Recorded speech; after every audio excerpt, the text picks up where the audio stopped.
Hi everyone, इस video में लोग बात करने वाले हैं फ्यूचर कॉन्ट्रैक्ट्स की। या फ्यूचर क्या होता है या फ्यूचर कॉन्ट्रैक्ट सेम बात है, एक ही चीज़ है। ये डेरिवेटिव का एक हिस्सा है। डेरिवेटिव के 4 पार्ट होते हैं, ऑप्शन, फ्यूचर, फॉरवर्ड और स्विप। जो फ्यूचर है जो हम अभी ट्रेड करते हैं एक्सचेंज पे, ये फॉरवर्ड का एक वर्जन है जो एक्सचेंज पे ट्रेड होता है। जो फॉरवर्ड कॉन्ट्रैक्ट होते हैं वो ओटीसी काउंटर होते हैं, जो मैंने पिछली बार बताया भी था, ओवर द काउंटर। जो ओवर द काउंटर ऑप्शन वाला जो मैंने पूरा वीडियो बनाया था, आप चाहें तो वो भी जाकर देख लीजिए, लिंक डिस्क्रिप्शन में है। ओटीसी का मतलब मैंने सब हर तरीके से समझा उसमें किस तरीके से होता है। तो ये फॉरवर्ड का नया वर्जन है जो एक्सचेंज के नियमों पे चलता है, फॉरवर्ड काउंटर पार्टीज के नियम पे चलते हैं। मान लीजिए मैं हूँ, आप हैं, हमारे दोनों के एक रूल रेगुलेशंस है, तो वो हमारे हिसाब से चलता है हमारा फॉरवर्ड, जो मार्केट से बाहर की चीज़ें हैं, जिसको आप डब्बा बोल सकते हैं एक तरीके से। लेकिन जो फ्यूचर कॉन्ट्रैक्ट होते हैं वो सेबी या एक्सचेंज के द्वारा स्टैंडर्डाइज्ड होते हैं, उनके स्टैंडर्ड्स पर चलते हैं, उनके बनाए हुए रूल रेगुलेशंस पे चलते हैं। तो इसी को समझने वाले हैं। बेसिकली इसको डेरिवेटिव कॉन्ट्रैक्ट कह सकते हैं आप। डेरिवेटिव कॉन्ट्रैक्ट अगर नहीं समझ में आता है तो डेरिवेटिव कॉन्ट्रैक्ट वो कॉन्ट्रैक्ट होते हैं जो किसी दूसरे अंडरलाइंग या किसी दूसरे एसेट की वैल्यू से डिराइव होते हैं। मतलब जो ये कॉन्ट्रैक्ट हैं डेरिवेटिव कॉन्ट्रैक्ट, ये दूसरे एसेट की वैल्यू से डिराइव होते हैं। अगर एग्जांपल में समझना है तो जैसे निफ्टी का कॉल ऑप्शन, निफ्टी का पुट ऑप्शन, निफ्टी के स्पॉट के वैल्यू के हिसाब से चलेगा। मान लीजिए निफ्टी 23,500 चल रहा है, उसका 500 का कॉल ऑप्शन तभी बढ़ेगा जब ये 500 से 600 होगा, और उसका पुट ऑप्शन तभी घटेगा जब ये 500 से 600 होगा। मतलब ये टोटल डिपेंड है निफ्टी के ऊपर, स्पॉट के ऊपर। तो निफ्टी के प्राइस जो है उसको अंडरलाइन बोलेंगे, स्पॉट बोलेंगे, और जो उसके ऑप्शन है, चाहे पुट ऑप्शन है, चाहे कॉल ऑप्शन है, चाहे उसका फ्यूचर हो। मान लीजिए निफ्टी का पूरा फ्यूचर, मान लीजिए कि उसका फ्यूचर अभी प्रीमियम पर चल रहा है, मान लीजिए 23,540 रुपये, और जो निफ्टी का स्पॉट चल रहा है, कैश मार्केट का प्राइस, वो चल रहा है 23,500 रुपये। तो जब तक ये बढ़ेगा नहीं तब तक फ्यूचर का प्राइस भी नहीं बढ़ेगा, और जब तक ये घटेगा नहीं तब तक फ्यूचर का प्राइस भी नहीं घटेगा। तो इस तरीके से आप इनको कहते हैं, मतलब वो उस तरीके का सेगमेंट या उस तरीके के कॉन्ट्रैक्ट जो किसी दूसरे एसेट पे डिपेंड होते हैं, उनके प्राइस के बढ़ने से घटने से ये प्राइजेस चलती हैं ऊपर या नीचे की ओर, उसी लिए उनको डेरिवेटिव कॉन्ट्रैक्ट कहा जाता है। तो ये 4 टाइप के होते हैं, फॉरवर्ड हो गया, स्वेप हो गया, ऑप्शंस हो गए, फ्यूचर हो गए। तो हम लोग इस वीडियो में बात करने वाले हैं फ्यूचर कॉन्ट्रैक्ट्स के बारे में। ये फ्यूचर कॉन्ट्रैक्ट क्या होते हैं, किस तरीके से इनकी वैल्यू डिराइव होती है, क्या क्या स्पेसिफिकेशन है, किस तरीके से आप ट्रेड कर सकते हैं, सारी चीज़ें। तो यहाँ पर प्रॉपर है एक तय अवधि के भाव पर। अब बेसिकली देखिए क्या है, जो जितने भी हैं फ्यूचर, ऑप्शन या डेरिवेटिव कॉन्ट्रैक्ट, वो टाइम पर चलते हैं, इनकी एक्सपायरीज होती है, चाहे फॉरवर्ड हो, चाहे आपका स्वेप हो, चाहे आपका ऑप्शंस हो, ये सारे एक्सपायरी वाले होते हैं। तो ये इनका एक सौदा होता है, मार्कर ले लेने दो पहले भाई, ठीक है। एक तय अवधि पे कि भैया उस महीने या उस महीने पर हम आपको बेचेंगे या आपसे खरीदेंगे। तो एक तय अवधि के भाव पर सौदे का करार होता है बायर और सेलर के बीच में। फ्यूचर के वायदा का भाव आगे तेजी या मंदी का संकेत देता है, ये भी आप बोल सकते हैं। जो कॉन्ट्रैक्ट का भाव होता है वो बता देता है कि ऊपर या नीचे, ठीक है। स्पॉट से फ्यूचर का भाव ज़्यादा हो तो तेजी होगा। अब स्पॉट मैंने आपको समझा दिया। मान लीजिए हम अब बात कर रहे हैं, चलिए पहले मैं इंडेक्स फ्यूचर में बता देता हूँ, फिर मैं आपको स्टॉक फ्यूचर में बता दूंगा। तो यहाँ पर समझिए कि निफ्टी 23,500 चल रहा है, ठीक है, और जो उसका भाव ज़्यादा हो, अगर फ्यूचर का भाव, जैसे मैंने आपको बताया कि मान लीजिए 23,540 चल रहा है इसका फ्यूचर, अगर ये ऊपर चल रहा है आपके करंट स्पॉट के भाव से, उसको बोलते हैं प्रीमियम पर ट्रेड होना। और अगर उसके नीचे चल रहा हो, मान लीजिए 500 चल रहा है और ये होगा 23,480 रुपये, इससे ज़्यादा डिफरेंस नहीं आएगा। मतलब वहाँ 40 पॉइंट का आ सकता है, लेकिन नीचे 20 रुपये ज़्यादा नहीं आएगा, ऐसा ही बता दिया मैंने, ठीक है। तो इसको बोलते हैं आप कि ये डिस्काउंट पर और ये प्रीमियम पर ट्रेड हो रहे हैं। यही चीज़ आपको शेयर्स में भी दिखेगी। ये वाली चीज़ बता दी मैंने आपको। तो इसको अगर आपको इंग्लिश में समझना चाहे तो इंग्लिश में बता देते हैं। फ्यूचर कॉन्ट्रैक्ट्स या future derivative contract to buy और सेल अ स्पेसिफाइड क्वांटिटी और underlying asset at agreed price on before of specified time, okay. They are standardised forward contract, मैंने कहा था जैसे फॉरवर्ड कॉन्ट्रैक्ट का एक नया वर्जन है, या अब बोले कि इलेक्ट्रॉनिक वर्जन है, which are traded on exchange mainly BSE NSE। Since they are traded on exchange on electronic platform या इलेक्ट्रॉनिक फॉर्म में ट्रेड हो रहे हैं, इट प्रोवाइडेड देम ट्रांसपेरेंसी, इसमें ट्रांसपेरेंसी रहती है, मतलब आपके साथ में कोई स्कैम नहीं हो सकता या बंदा भाग नहीं सकता। लिक्विडिटी होती है, बायर सेलर बहुत मिल जाते हैं, तो ऐसा आपको ढूंढना नहीं पड़ता कि यार वो नहीं लेगा तो फिर मेरा कॉन्ट्रैक्ट एक्सपायर हो जाएगा इसी प्राइस पर। बायर सेलर रहते हैं, लिक्विडिटी मतलब कि बायर सेलर मिलना, राइट। अब also eliminates the counter party risk, counter party risk भी एलिमिनेट होती है। और उसके बाद अगर देखें, derivative market is a leverage market, ये एक तरीके का लेवरेज प्रोडक्ट है, ऑप्शन भी लेवरेज प्रोडक्ट है और ये भी।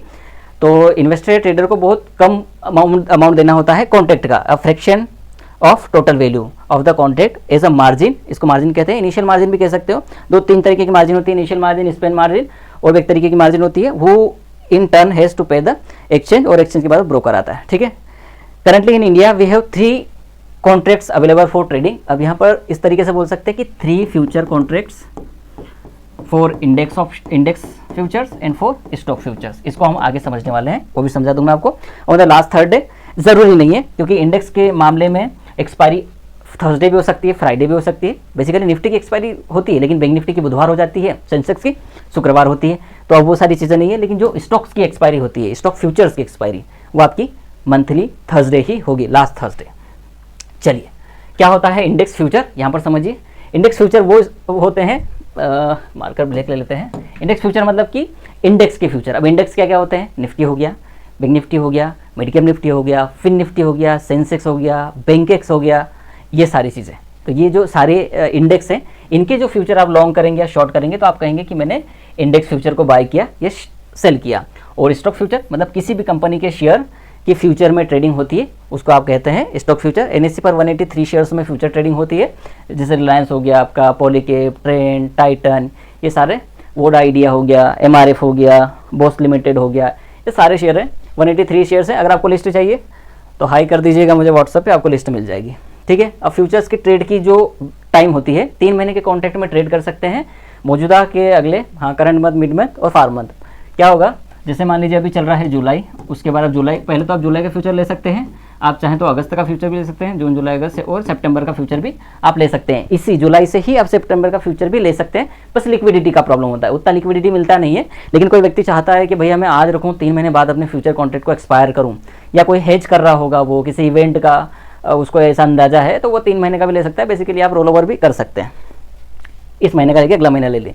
तो स्पॉट प्राइस वो प्राइस होगा जो आपका इंडेक्स एक्चुअली चल रहा है कैश मार्केट में, फ्यूचर प्राइस जो उसका फ्यूचर प्राइस होगा, और कॉन्ट्रैक्ट साइकिल जो आपके कॉन्ट्रैक्ट साइकिल है, सिंपल सा है। एक्सपायरी डेट जो आपकी एक्सपायरी डेट है। कॉन्ट्रैक्ट का जो साइज़ है ये अलग अलग टाइम पे अलग अलग हो सकता है। कॉन्ट्रैक्ट का साइज़ समझ लीजिए, मान लीजिए रिलायंस है जो अभी चल रहा है 3000 रुपये, एग्जाम्पल के लिए मान लीजिए, इसका जो लोड साइज़ है वो 250 रुपये का, तो इसकी वैल्यू आज अलग होगी। जैसे ये 2900 पे आएगा, इसकी वैल्यू अलग हो जाएगी।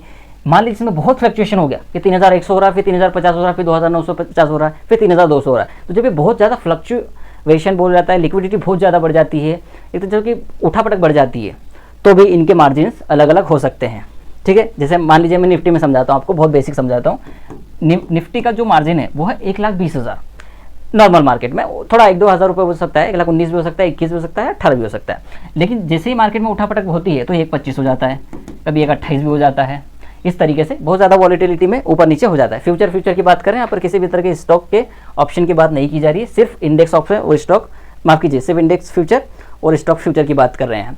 कॉस्ट ऑफ कैरी निकालना है अगर आपको, ये रोल ओवर जब आप शीट बनाते हैं या आपको जब कॉस्ट ऑफ कैरी निकालनी होती है तो आप क्या करते हैं, the relationship between future price and spot price. मान लीजिए 23,500 निफ्टी चल रहा है और फ्यूचर चल रहा है 40 रुपये, तो इसका आपका जो माफ कीजिए कॉस्ट ऑफ कैरी होगा वो 40 रुपये होगा। इस तरीके से आप निकाल सकते हैं। Okay, initial margin the amount जो आप पे करते हैं, जैसे मैंने आपको निफ्टी का बताया कि इतना मार्जिन आपको लगता है। क्या होती है एक्सपायरी? एक्सपायरी जहाँ पर आपका मंथली कॉन्ट्रैक्ट एक्सपायर हो जाता है, उसके बाद उसका कोई वैल्यू नहीं है, वो जिस रेट पे होगा उस रेट पे वो कट जाएगा, सेटल हो जाएगा भाई। मतलब आखिरी के आधे घंटे में जो रेट होते हैं उस हिसाब से सेटलमेंट होता है। लेकिन फिर भी जो लास्ट थर्सडे होता है स्टॉक ऑप्शन में और इंडेक्स ऑप्शन में अलग अलग हो सकता है, बुधवार, गुरुवार, शुक्रवार, सोमवार भी हो सकता है, मंगलवार भी हो सकता है।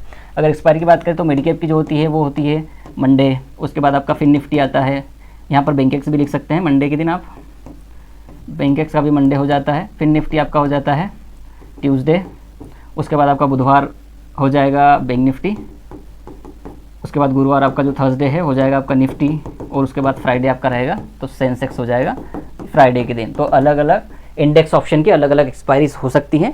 प्रीमियम या डिस्काउंट का मतलब मैं आपको पहले ही समझा चुका हूँ, यहाँ पर बहुत ज़्यादा आपको दिमाग लगाने की ज़रूरत नहीं है। फ्यूचर का भाव स्पोर्ट से ज़्यादा है तो प्रीमियम पे चल रहा है, स्पोर्ट से कम है तो डिस्काउंट पे चल रहा है। डिस्काउंट शेयर में मंदी का संकेत है। हाँ, ये एक चीज़ है, ये नहीं बताई मैंने, अगर कोई शेयर प्रीमियम पे चल रहा है या इंडेक्स प्रीमियम पे चल रहा है, फिर समझा दूँ क्या, एग्जाम्पल समझ लो, 23,500 हमारा चल रहा है निफ्टी स्पॉट प्राइस, ठीक है, उसका फ्यूचर रहा है 23,540 रुपये। उसी तरीके से हम एक शेयर ले लेते हैं 2,990 रुपये पे आपका RIL चल रहा है और उसका 3,020 रुपये पे चल रहा है फ्यूचर, ठीक है। स्पॉट और फ्यूचर के डिफरेंस की बात कर रहे हैं। अगर ये प्रीमियम पे चल रहा है इसका मतलब है कि इंडेक्स और ऊपर जा सकता है, तेजी रहेगी, और स्टॉक भी अगर ऊपर जा रहा है, प्रीमियम पे चल रहा है तो मान लीजिए कि ऊपर जाएगा। इस तरीके आप समझ सकते हैं। यह है आपके फ्यूचर्स, और हल्का फुल्का ओपन इंटरेस्ट को समझ लीजिए। कोई मतलब नहीं है। और कुछ है क्या? चलिए, बाकी सब चीज़ें आपको और बाद में बता दी जाएगी। तो इस तरीके से आप स्टॉक फ्यूचर और इंडेक्स फ्यूचर को समझ सकते हैं, जो मैंने आपको समझा दिया। नेक्स्ट वीडियो में मैं आपको इसके मार्जिन्स के बारे में, कैसे ट्रेड करना चाहिए, कौन से stocks are better for futures, किस तरीके की मार्जिन्स होती है, ये सारी चीज़ें लेके आऊँगा। तब तक के लिए धन्यवाद। वीडियो को लाइक कीजिए, शेयर कीजिए, सब्सक्राइब कीजिए, फॉलो कीजिए अगर आप फेसबुक पर देख रहे हैं। Thank you for watching.